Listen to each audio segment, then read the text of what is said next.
Chilli powder, ಸಖತ್ ಖಾರ ಬಣ್ಣ ಮತ್ತು ರುಚಿ ಆಚಿ ಚಿಲ್ಲಿ ಪೌಡರ್. ನಿನ್ನೆ ಹಲವಾರು ಪ್ರಮುಖ ಬೆಳವಣಿಗೆಗಳಿಗೆ ನಮ್ಮ ರಾಜ್ಯ ಕಾರಣೀಭೂತವಾಯಿತು. ಎರಡನೇ ದಿನದ ಅಧಿವೇಶನ ನಡೀತಾ ಇತ್ತು. ಇದೇ ಸಂದರ್ಭದಲ್ಲಿ ಬಿಜೆಪಿ ತೀವ್ರ ಪ್ರತಿಭಟನೆಗೆ ಮುಂದಾಗಿತ್ತು. ಇದರ ಜೊತೆಗೆ ಲೋಕಸಭೆಯ ಅಧಿವೇಶನದಲ್ಲೂ ಕೂಡ ಸ್ವಾರಸ್ಯಕರ ಘಟನೆಗಳು ನಡೆದವು. ಜೊತೆಗೆ ಹಲವಾರು ಗಂಭೀರವಾದಂತಹ ಚರ್ಚೆಗಳು ನಡೆದವು. ಮೊದಲಿಗೆ ನಾವು ಕನ್ನಡ ಪ್ರಭಾ ಪತ್ರಿಕೆಯನ್ನು ತೆಗೆದುಕೊಳ್ತಾ ಇದ್ದೀವಿ. ಕನ್ನಡ ಪ್ರಭಾ ಪತ್ರಿಕೆಯಲ್ಲಿ ಬಿಜೆಪಿ ನಿನ್ನೆ ಏನು ಪ್ರತಿಭಟನೆ ಮಾಡಿತ್ತು ಅದಕ್ಕೆ ಸಂಬಂಧಪಟ್ಟಂತೆ ಪ್ರಮುಖ ಸುದ್ದಿಗಳನ್ನು ಪ್ರಕಟ ಮಾಡಲಾಗಿದೆ. ಸುವರ್ಣಸೌಧಕ್ಕೆ ಬಿಜೆಪಿ ಮುತ್ತಿಗೆ ಹಾಕೋದಕ್ಕೆ ನಿನ್ನೆ ಯತ್ನವನ್ನು ಮಾಡಿತು.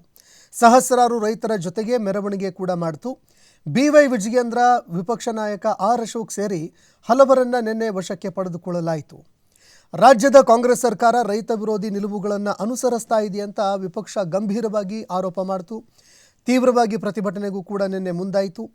ಬೆಳಗಾವಿಯಲ್ಲಿ ಮಂಗಳವಾರ ಬಿಜೆಪಿ ನಾಯಕರು ಸಹಸ್ರಾರು ರೈತರ ಜೊತೆಗೆ ಸುವರ್ಣಸೌಧಕ್ಕೆ ಮುತ್ತಿಗೆ ಹಾಕೋದಕ್ಕೆ ಯತ್ನ ಮಾಡಿದ್ರು. ಸುಮಾರು 3 ಕಿಲೋಮೀಟರ್ ದೂರದವರೆಗೆ ಮೆರವಣಿಗೆಯಲ್ಲಿ ಬಂದಂತಹ BY ವಿಜಯೇಂದ್ರ, R ಅಶೋಕ್, ಛಲವಾದಿ ನಾರಾಯಣಸ್ವಾಮಿ ಮತ್ತಿತರ ನಾಯಕರನ್ನ ಪೊಲೀಸರು ಮಾರ್ಗ ಮಧ್ಯದಲ್ಲಿ ವಶಕ್ಕೆ ಪಡೆದುಕೊಂಡರು. ಇನ್ನು ಸಚಿವರಿಗೆ ಭಯವಾಗ್ತಾ ಇದೆ ಅಂತ ಬಿಜೆಪಿ ರಾಜ್ಯಾಧ್ಯಕ್ಷ BY ವಿಜಯೇಂದ್ರ ನಿನ್ನೆ ಟೀಕೆ ಮಾಡಿದ್ರು. ನಮ್ಮ ಈ ಪ್ರತಿಭಟನೆಗೆ ರಾಜ್ಯ ಸರ್ಕಾರಕ್ಕೆ ಭಯ ಮೂಡುತ್ತಾ ಇದೆ, ರಾಜ್ಯ ಸರ್ಕಾರ ಭಯಗೊಂಡಿದೆ ಅಂತ ಆರೋಪ ಮಾಡಿದ್ರು.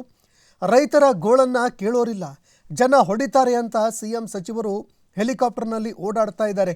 ಎಲ್ಲೂ ಕೂಡ ಜನರ ನಡುವೆ ಹೋಗ್ತಾ ಇಲ್ಲ, ರೈತರ ನಡುವೆ ಹೋಗ್ತಾ ಇಲ್ಲ, ಜನ ಹೊಡಿತಾರೆ ಅಂತ ಹೆಲಿಕಾಪ್ಟರ್ನಲ್ಲಿ ತಿರುಗಾಡ್ತಾ ಇದ್ದಾರೆ ಅಂತ BY ವಿಜಯೇಂದ್ರ ಗಂಭೀರವಾಗಿ ಆರೋಪ ಮಾಡಿದ್ರು.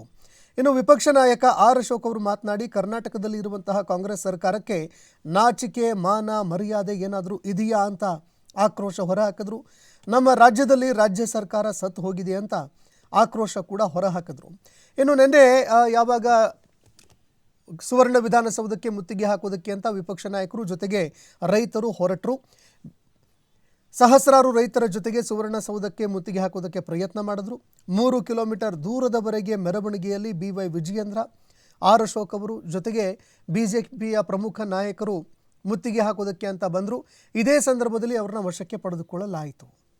ಇನ್ನು ಇದರ ಜೊತೆಗೆ ಉತ್ತರ ಕರ್ನಾಟಕದ ಸಮಸ್ಯೆಗಳಿಗೆ ಸಂಬಂಧಪಟ್ಟಂತೆ ಚರ್ಚೆ ಕೂಡ ಶುರುವಾಯಿತು. ನಿನ್ನೆ ಉತ್ತರ ಕರ್ನಾಟಕದ ಸಮಸ್ಯೆಗಳ ಬಗ್ಗೆ ಚರ್ಚೆ ಮಾಡೋದಕ್ಕೆ ಅವಕಾಶ ಕೊಡ್ತಾ ಇಲ್ಲ. ಈ ವಿಚಾರಕ್ಕೆ ಸಂಬಂಧಪಟ್ಟಂತೆ ನಾವು ಚರ್ಚೆ ಮಾಡುವಂತಹ ಸಂದರ್ಭದಲ್ಲಿ ರಾಜ್ಯ ಸರ್ಕಾರ ಏನು ಮಾಡ್ತಾ ಇದೆ, ರಾಜ್ಯ ಸರ್ಕಾರ ಈ ವಿಚಾರಕ್ಕೆ ಸರಿಯಾಗಿ ಚರ್ಚೆ ಮಾಡೋದಕ್ಕೆ ಅವಕಾಶ ಕೊಡ್ತಾ ಇಲ್ಲ, ಜೊತೆಗೆ ಪ್ರತಿಭಟನೆಯಲ್ಲಿ ಭಾಗಿಯಾಗೋದಕ್ಕೆ ಬಿಡ್ತಾ ಇಲ್ಲ ಅಂತ R ಅಶೋಕ್ ಅವರು ಆರೋಪ ಮಾಡಿದ್ರು. ಇನ್ನು ಇದರ ಜೊತೆಗೆ ಉತ್ತರ ಕರ್ನಾಟಕದಲ್ಲಿ ಚರ್ಚೆ ಶುರುವಾಯಿತು. ಉತ್ತರ ಕರ್ನಾಟಕದ ವಿಚಾರಗಳ ಬಗ್ಗೆ ಚರ್ಚೆ ಶುರುವಾಯಿತು. ಉತ್ತರ ಕರ್ನಾಟಕ ಬಗ್ಗೆ CM ನುಡಿದಂತೆ ನಡೆದಿಲ್ಲ ಅಂತ R ಅಶೋಕ್ ಅವರು ವಾಗ್ದಾಳಿ ನಡೆಸಿದ್ರು. ಪರಿಷತ್ನಲ್ಲಿ ಇಡೀ ದಿನ ಉತ್ತರ ಕರ್ನಾಟಕದ ಕುರಿತು ಚರ್ಚೆಗಳು ನಡೆದವು. ಈ ಹಿಂದೆ ನಾವು ನೋಡಿದಾಗ ಸದನಗಳು ನಡೆದಂತಹ ಸಂದರ್ಭದಲ್ಲಿ ಕೇವಲ ಕೊನೆಯ 2-3 ದಿನ ಮಾತ್ರ ಚರ್ಚೆ ಆಗ್ತಾ ಇತ್ತು. ಆದರೆ ಈ ಬಾರಿ ಮುಂಚೆನೇ ಒಂದು ಚರ್ಚೆಗಳು ಆರಂಭ ಆಗಿದ್ದಾವೆ. ಮುಖ್ಯಮಂತ್ರಿ ಸಿದ್ದರಾಮಯ್ಯ ಅವರು ಉತ್ತರ ಕರ್ನಾಟಕ ಸಮಸ್ಯೆ ಹಾಗೂ ರೈತರ ವಿಚಾರದಲ್ಲಿ ನುಡಿದಂತೆ ನಡೆದಿಲ್ಲ. ಇದು ಕಲ್ಲು ಹೃದಯದ ದಪ್ಪು ಚರ್ಮದ ಸರ್ಕಾರ, ಇವರಿಗೆ ಸಂವೇದನೆ ಇಲ್ಲ ಅಂತ ಪ್ರತಿಪಕ್ಷ ನಾಯಕ R ಅಶೋಕ್ ಅವರು ವಾಗ್ದಾಳಿ ನಡೆಸಿದ್ರು. ವಿಧಾನಸಭೆಯಲ್ಲಿ ಮಂಗಳವಾರ ಉತ್ತರ ಕರ್ನಾಟಕ ಬಗ್ಗೆ ಚರ್ಚೆ ಆರಂಭವಾಯಿತು. ಈ ಭಾಗಗಳ ಸಮಸ್ಯೆಗಳ ಕುರಿತು ನಿಲುವಳಿ ಸೂಚನೆ ಮೇಲೆಗೆ ಮಾತನಾಡಿದಂತಹ ಅಶೋಕ್, ಸಿದ್ದರಾಮಯ್ಯನವರು ಮಾತೆತ್ತಿದ್ರೆ ತಮ್ಮದು ನುಡಿದಂತೆ ನಡೆದಂತಹ ಸರ್ಕಾರ ಅಂತ ಅವ್ರು ಹೇಳ್ತಾರೆ. ಪ್ರತಿಪಕ್ಷದಲ್ಲಿ ಇದ್ದಾಗ ರೈತರ ಉತ್ಪನ್ನ ವೆಚ್ಚ ಆಧರಿಸಿ ಬೆಲೆ ನಿಗದಿಪಡಿಸಬೇಕು, 5,000 ಕೋಟಿ ರೂಪಾಯಿ ಆವರ್ತ ನಿಧಿ ಸ್ಥಾಪನೆ ಮಾಡಬೇಕು ಅಂತ ಸಿದ್ದರಾಮಯ್ಯನವರು ಹೇಳಿದ್ರು. ಆದರೆ ಈಗ ಆ ದುಡ್ಡು ಎಲ್ಲಿದೆ ಅಂತ CM ಸಿದ್ದರಾಮಯ್ಯ ಅವ್ರನ್ನ ಪ್ರಶ್ನೆ ಮಾಡಿದ್ರು. ಇನ್ನು CM ಸಿದ್ದರಾಮಯ್ಯ ಅವರು ಕೂಡ ಇದಕ್ಕೆ ಪ್ರತ್ಯುತ್ತರ ಕೊಟ್ಟರು. ಮೊದಲಿಗೆ ನೆಕ್ಸ್ಟ್ ಸ್ಟೋರಿಯನ್ನು ನಾವು ನೋಡೋದಾದರೆ, ಈಗ ಸದನದ ಗೌರವವನ್ನು ಎತ್ತಿ ಹಿಡೀರಿ ಅಂತ ವಿಪಕ್ಷಕ್ಕೆ CM ಸಿದ್ದರಾಮಯ್ಯ ಅವರು ಚಾಟಿ ಬೀಸಿದರು. ಬರ ಪರಿಹಾರ ಕುರಿತು ಆಡಳಿತ ವಿಪಕ್ಷಗಳ ನಡುವೆ ಸದ್ದುಗದ್ದಲ ನಡೀತು. R ಅಶೋಕ್ ಅವರ ಟೀಕೆ, ಇದಕ್ಕೆ ಕೃಷ್ಣ ಆರೋಪ ವೇಳೆ ಆಡಳಿತ ವಿಪಕ್ಷಗಳ ಮಧ್ಯೆ ವಾಕ್ಸಮರ ಕೂಡ ನಡೀತು. ಮಧ್ಯಪ್ರವೇಶ ಮಾಡಿ ವಿಪಕ್ಷದವರಿಗೆ CM ಅವರು ಕಿವಿಮಾತು ಹೇಳಿದರು. ಉತ್ತರ ಕರ್ನಾಟಕ ಸಮಸ್ಯೆಗಳ ಕುರಿತ ನಿಲುವಳಿ ಸೂಚನೆ ಚರ್ಚೆ ವೇಳೆ ಪ್ರತಿಪಕ್ಷ ನಾಯಕ ಆರ್ ಅಶೋಕ್ ಸರ್ಕಾರದ ವಿರುದ್ಧ ಬರ ಪರಿಹಾರ ವಿಳಂಬವಾಗ್ತಾ ಇದೆಯಂತ ಟೀಕೆ ಮಾಡಿದ್ರು, ಪ್ರಶ್ನೆ ಮಾಡಿದ್ರು. ಇದಕ್ಕೆ ಕಂದಾಯ ಸಚಿವ ಕೃಷ್ಣ ಭೈರೇಗೌಡ ಅವರು ಆಕ್ಷೇಪಿಸಿ ಇದು ಸುಳ್ಳು ಅಂತ ಸ್ಪಷ್ಟನೆ ನೀಡೋದಕ್ಕೆ ಮುಂದಾದಾಗ ಸದನದಲ್ಲಿ ಆಡಳಿತ ಮತ್ತು ಪ್ರತಿಪಕ್ಷಗಳ ನಡುವೆ ತೀವ್ರವಾಗಿ ವಾಗ್ವಾದ, ಮಾತಿನ ಚಕಮಕಿ ಉಂಟಾಯಿತು. ಇದೇ ವೇಳೆ ಮುಖ್ಯಮಂತ್ರಿ ಸಿದ್ದರಾಮಯ್ಯನವರು ಮಧ್ಯಪ್ರವೇಶ ಮಾಡಿದ್ರು. ಸದನದ ಗೌರವವನ್ನು ಎತ್ತಿ ಹಿಡಿಬೇಕು ಅಂತ ಪ್ರತಿಪಕ್ಷಗಳಿಗೆ ಕಿವಿಮಾತು ಹೇಳಿದಂತಹ ಒಂದು ಪ್ರಸಂಗ ಕೂಡ ನಿನ್ನೆ ನಡೀತು. ಅಂದರೆ ಉತ್ತರ ಕೊಡೋದಕ್ಕೆ ಮೊದಲು ಅವಕಾಶ ಮಾಡಿಕೊಡ್ಬೇಕು, ನೀವೇನು ಪ್ರಶ್ನೆ ಕೇಳಿದ್ದೀರಾ ಅದಕ್ಕೆ ಉತ್ತರ ಕೊಡೋದಕ್ಕೆ ಅವಕಾಶ ಮಾಡಿಕೊಡ್ಬೇಕು ಅಂತ ಸಿಎಂ ಸಿದ್ದರಾಮಯ್ಯ ಅವರು ಸದನದ ಗೌರವ ಎತ್ತಿ ಹಿಡಿರಿ ಅಂತ ಮಧ್ಯಪ್ರವೇಶ ಮಾಡಿದ್ರು. ಇನ್ನು ಆರ್ ಅಶೋಕ್ ಅವರು ಮಾತನಾಡ್ತಾ, ಈ ಬಾರಿ ಸಿದ್ದರಾಮಯ್ಯ ಅವರ ನೇತೃತ್ವದಲ್ಲಿ ಕಾಂಗ್ರೆಸ್ ಸರ್ಕಾರ ಅಧಿಕಾರಕ್ಕೆ ಬಂದ ಮೊದಲ ವರ್ಷ ಬರ ಪರಿಹಾರ, ಎರಡನೇ ವರ್ಷ ಪ್ರವಾಹ ಕೂಡ ಬಂತು. ಈಗ ಕುರ್ಚಿ ಕಿತ್ತಾಟ ನಡೀತಾ ಇದೆ. ಸಿದ್ದರಾಮಯ್ಯ ಅವರ ಮೊದಲ ಬಾರಿಯ ಆಡಳಿತ ನಿರೀಕ್ಷೆ ಮಾಡಿದಂತಹ ಜನರ ಭ್ರಮೆ, ಕನಸು ಇದೆಲ್ಲವೂ ಕೂಡ ನುಚ್ಚು ನೂರಾಗಿ ಹೋಗಿದೆ ಅಂತ ವಿಪಕ್ಷ ನಾಯಕ ಆರ್ ಅಶೋಕ್ ಅವರು ಕಿಡಿಕಾರದರು. ಇನ್ನು ಗ್ಯಾರಂಟಿಗಳಿಂದ ಸರ್ಕಾರದ ಖಜಾನೆ ಖಾಲಿಯಾಗಿದೆ, ಇದರಿಂದ ಬರ ಪರಿಹಾರ ಘೋಷಣೆಯಲ್ಲಿ 2 ತಿಂಗಳು ವಿಳಂಬ ಮಾಡಿದ್ದಾರೆ ಅಂತ ಆರ್ ಅಶೋಕ್ ಅವರು ಆಕ್ರೋಶ ಹೊರಹಾಕಿದ್ರು.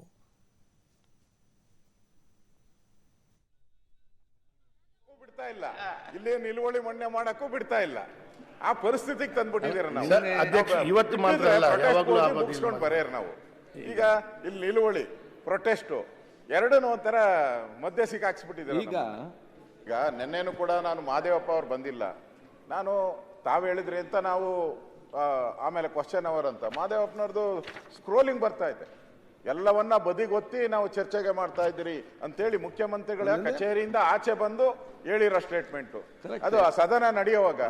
ಈಗ ಸದನ ಒಂದೇ ನಿಮಿಷ, ಸದನ ನಡೆಯುವಾಗ ಒಬ್ಬ ಮಂತ್ರಿಗಳು ಇದು ಸದನದ ತೀರ್ಮಾನ ಆಗದೆ ಇರೋದನ್ನ ಕೊಟ್ರೆ ಏನ್ ಸದನಕ್ಕೆ ಏನ್ ಗೌರವ ಬರ್ತತೆ?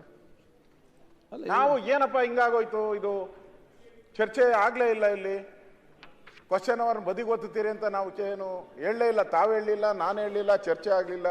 ಅವ್ರದ್ದು ಸ್ಕ್ರೋಲಿಂಗ್ ಬರ್ತಾ ಇದೆ, ರಿಪಬ್ಲಿಕ್ ಟಿವಿ ಎಲ್ಲ ಟಿವಿಗಳಲ್ಲೂ ಬರ್ತಾ ಇದೆ. ಅದು ನಾನು ಹೇಳ್ತಾರೆ ಮಾದೇವಪ್ಪನವರು ನಿಮ್ಮ ವ್ಯಾಪ್ತಿಗೂ ಬಂದ್ಬಿಟ್ಟವ್ರೆ.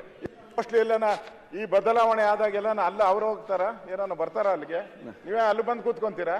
ಇಲ್ಲ ಟ್ರೈನಿಂಗ್ ಏನಾನ ತಾಂತ ಇದ್ದೀರಾ? ಈಗ ಆಯ್ತು, ಈಗ ಚರ್ಚೆ ಆಗ್ಬೇಕಲ್ಲ, ಪ್ರಶ್ನೆ ಬೇಗ ಮುಗಿಸುವ. ಇಲ್ಲ ಅಧ್ಯಕ್ಷರೇ, ಇದನ್ನ ಅವರು ಹೇಳಿದ್ದಾರೆ. ಸದನ ಈಗ ಉತ್ತರ ಕರ್ನಾಟಕದ ಬಗ್ಗೆ ಎಲ್ಲರೂ ಅವರು ಇಂಟ್ರೆಸ್ಟ್ ಆಗಿದ್ದಾರೆ. ನೆನ್ನೆ ಮುಖ್ಯಮಂತ್ರಿ ಮಾತಾಡಿದ್ದಾರೆ, ಬಹಳ ಇಂಪಾರ್ಟೆಂಟ್ ಇರೋದ್ರಿಂದ